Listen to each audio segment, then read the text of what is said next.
All right, you ready for Leadership Corner? My favorite. Let's do it. Here we go. Here's a juicy one. I'm a senior executive at a tech company on a leadership team with a high degree of neurodivergence. And I find myself having to pick up the emotional care of the overall team. And it's not appreciated or valued. How do I elevate the importance of this topic to my boss and peers? Ooh, this is a tech special, isn't it? Yes, I don't indeed. know, Amy, have you experienced this before? I know I have. Yeah, I mean, maybe not quite so severely, but certainly, as a woman, often that extra emotional care is something that comes maybe naturally to me that doesn't come as naturally to others. And I find myself getting frustrated with others for not doing the right thing. I mean, that kind of goes back to like the beginning when I talked about my why of like how important like caring That's great. about people and teams and dynamics is for people's livelihood and their work and their psychology. So it's all kind of comes back to that, I suppose.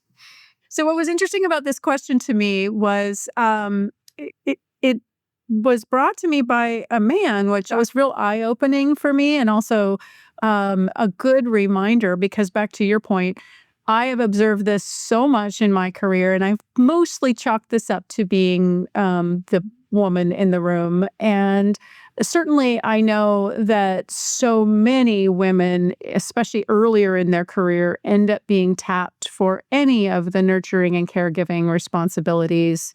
And then not just the emotional weight, but sometimes the logistical weight as well. And so when I'm advising young women, I do encourage them to decline most of those tasks because I think the return on investment is far too risky and it sets a bad precedent. But in the context of senior leadership, then I have an entirely different perspective, and that is, it is an important part of senior leadership to address and focus on the humans in your care.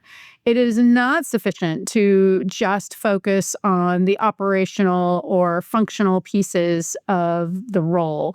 And so when someone is ill-equipped to do this, I do think it is a risk and a conversation worth having. So first off, I would say I am honored and admiring of someone who is willing and recognizing that this is a need.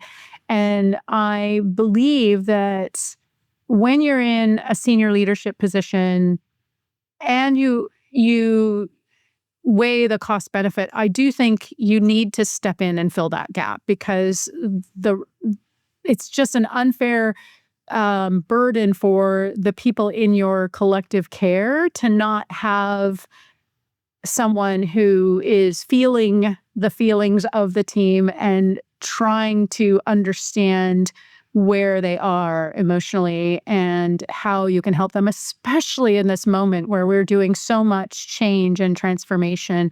We need more heart-centered leaders, not less. So first off, you have to step up no matter what. I do think it is worth a conversation. And if you're having a conversation with someone where this is a blind spot, you may want to think about, do they have a coach? Is there some other person that can help you in bringing this forward? Is there a way that you can get this information to be more visible in a quantitative way so that they might be able to process it a little better, so that and you can be presenting with, hey, the team doesn't feel like there's enough connection or enough team building or enough community, and they don't feel part of something. And that is important for our shared success.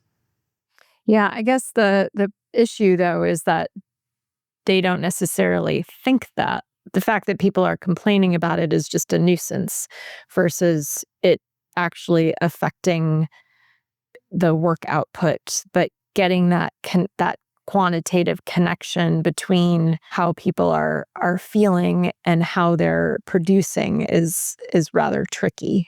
Yeah, sometimes it can help to bring forward some brain science about how, if you're trying to get people to do things and you're trying to get them to change behavior, if they don't feel safe, it's not going to be easy. Maybe bringing some, actual science forward could be helpful. Yeah. But to be honest, I wouldn't have the conversation with the expectation that anything would change. I would have the conversation because it was important to me and because I feel like somebody owes it to that leader who has the blind spot to tell them.